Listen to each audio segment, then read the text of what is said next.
Hi, I'm Tess Marty, or Tess Tattoo if you follow me on Instagram. Thank you so much for watching. First, we're gonna go into color theory, and then we're gonna be doing a live model demonstration.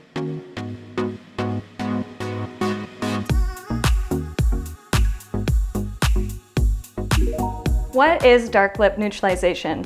Dark lip neutralization is a tattooing technique where we use neutralization and color correcting techniques to neutralize darkness and even out the lip color. Here is an example of a lip neutralization that I did, and at the bottom you can see the healed result of the tattoo and how all the darkness is eliminated and how the lips are now even in color. Dark lip neutralization is for any client who has a Fitz 4 to 6 on the Fitzpatrick scale, and sometimes even Fitzpatrick 3. These types of clients will come from a heritage of high sunlight environments. These are places like Asia, Africa, South America, etc. And you will notice that they do have darker skin. They do have more melanin in their skin, which can sometimes show in their lips, which is why we have to use the neutralization techniques so that they can get the effect that they want.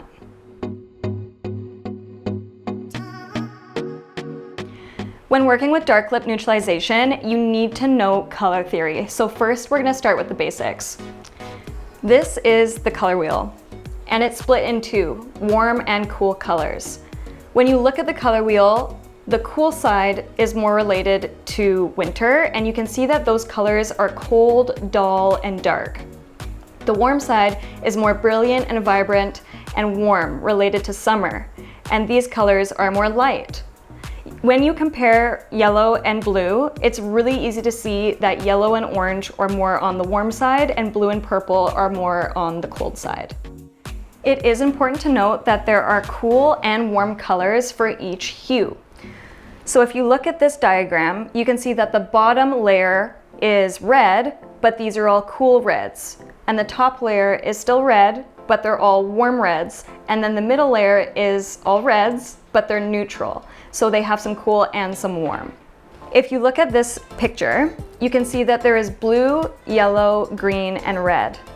In each color family, there are cool and warm variations of that color.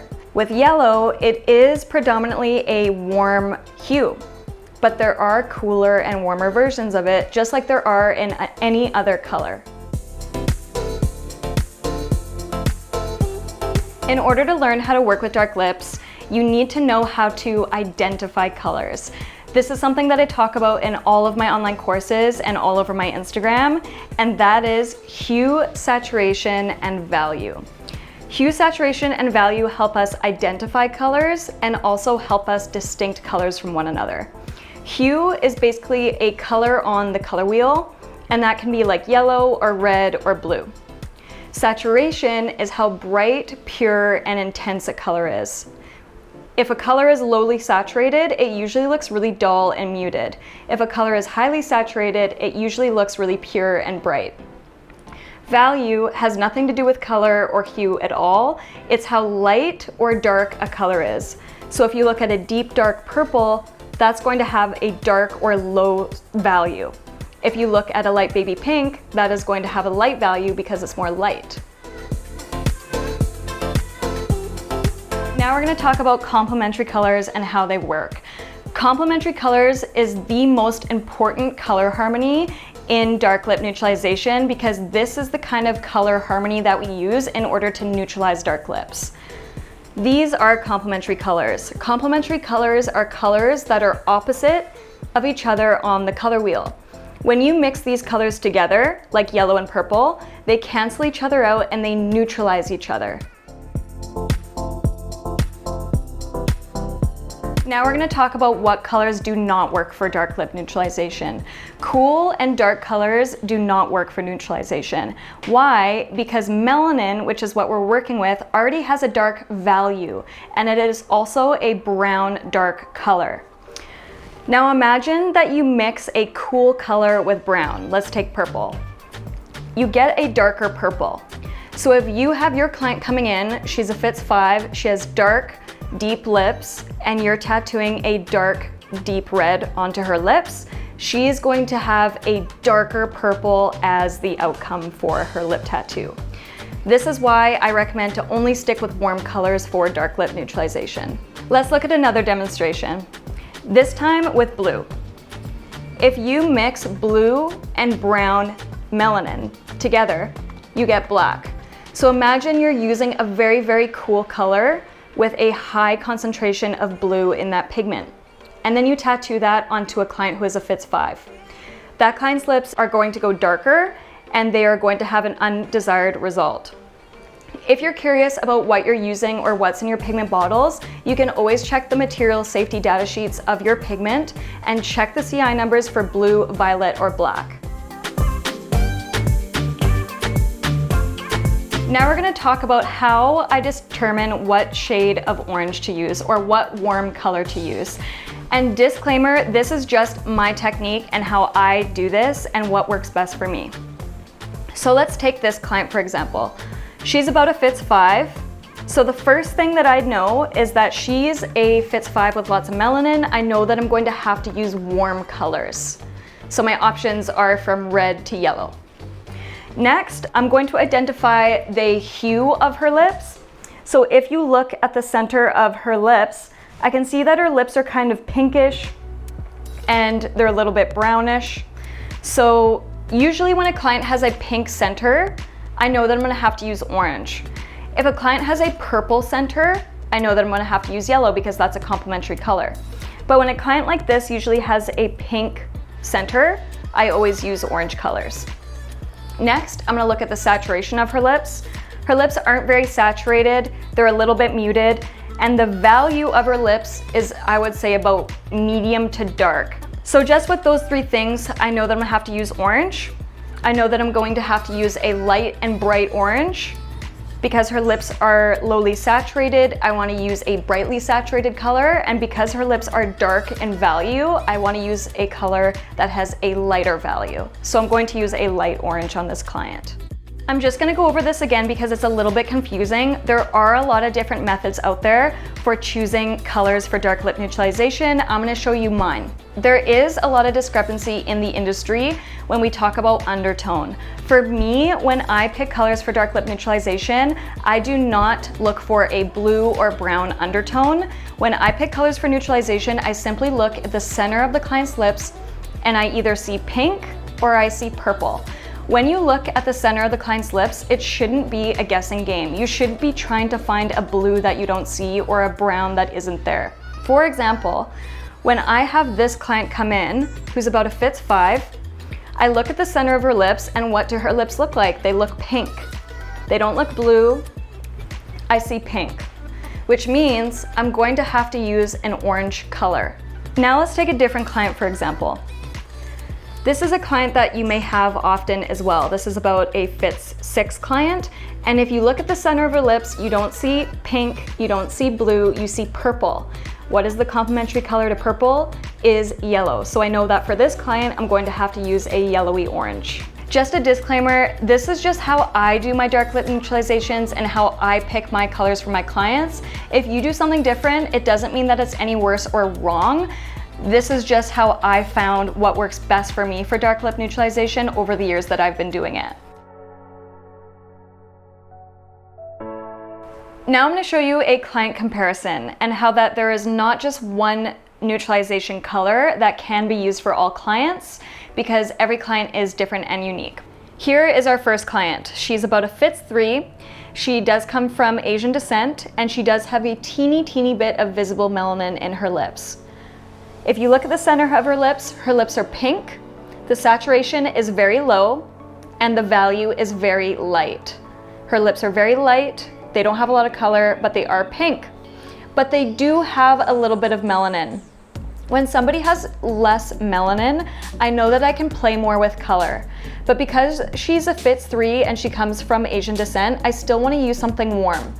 So if she wanted to use a warm pink would be great because the warmth in the pink still neutralizes and is safe, but the pink will show up on her lips because her lips are more like a blank piece of paper. Now let's take this client. This client in comparison is a Fits 5. She's a completely different look. She has much darker skin.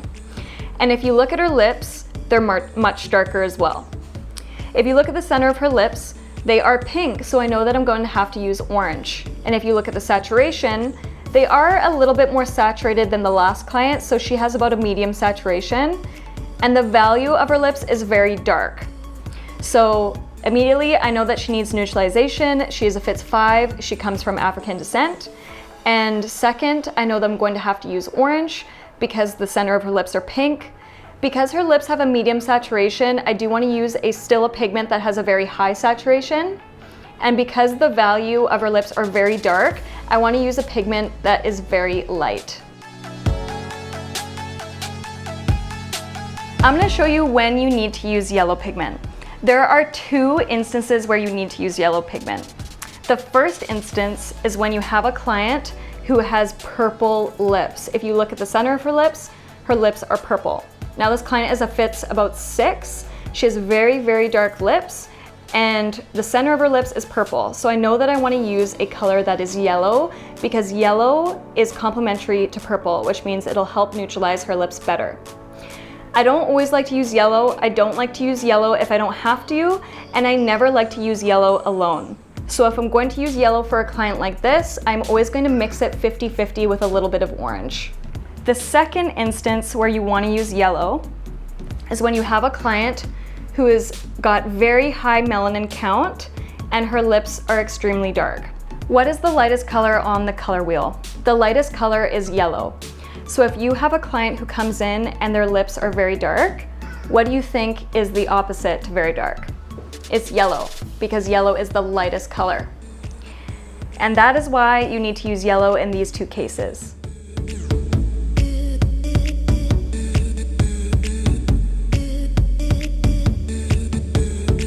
When should you add pink? When I use pink for dark lip clients, I only like to use pink when all the neutralization has been done. Another instance where I use pink is if it's a warm pink, strictly a warm pink, and the client has a light value to their lips. So say you have a client who comes in, they're Fitz 3, they're from Asian descent. I know that they have melanin in their skin and I know that they may need some neutralization. I'm going to stick with a warm pink if their lips have a light value. So if their lips don't have a lot of melanin that is visible.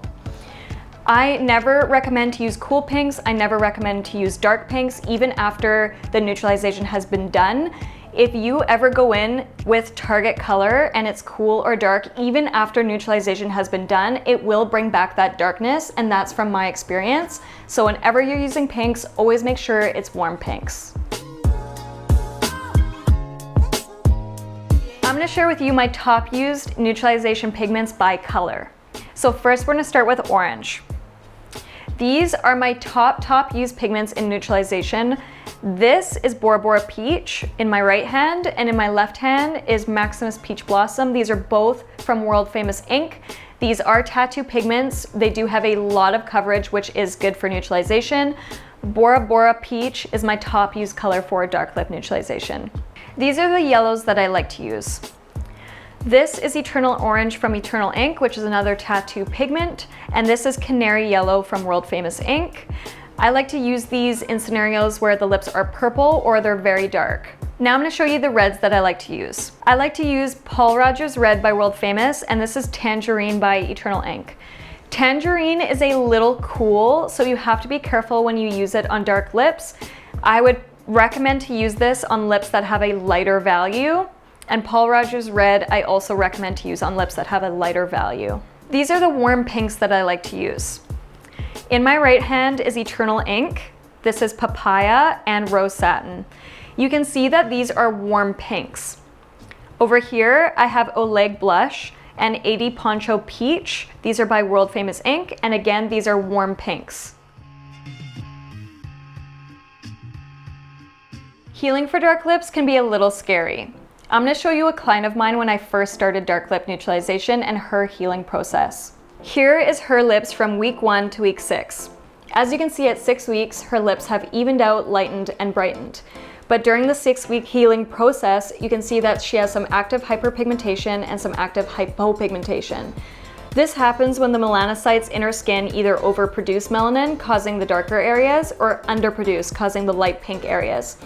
We can't predict who this is going to happen to, but it can be a normal part of the healing process for dark lips. So if this happens to your client, just assure them everything is fine and to wait 6 weeks. This is another client of mine who had a minimal trauma healing process. As you can see, she has no active hyperpigmentation or active hypopigmentation. And at the end of the 6 weeks, she has a light, bright, even result. This is the very reason why many artists stay away from dark lips. This can happen to you and it can happen to your clients. We can't always predict who this is going to happen to. It is active hyperpigmentation and active hypopigmentation. Active means it's temporary and it usually happens within the 6 weeks of healing. 99% of the time it is going to be temporary. Sometimes if your technique is too traumatic, it can be permanent. So always be careful when working with dark lips and make sure you're very gentle with your clients. These techniques I all discovered myself through trial and error, so I hope these techniques and my teaching to you has helped you avoid mistakes and help you find success in your business when tattooing ethnic lips.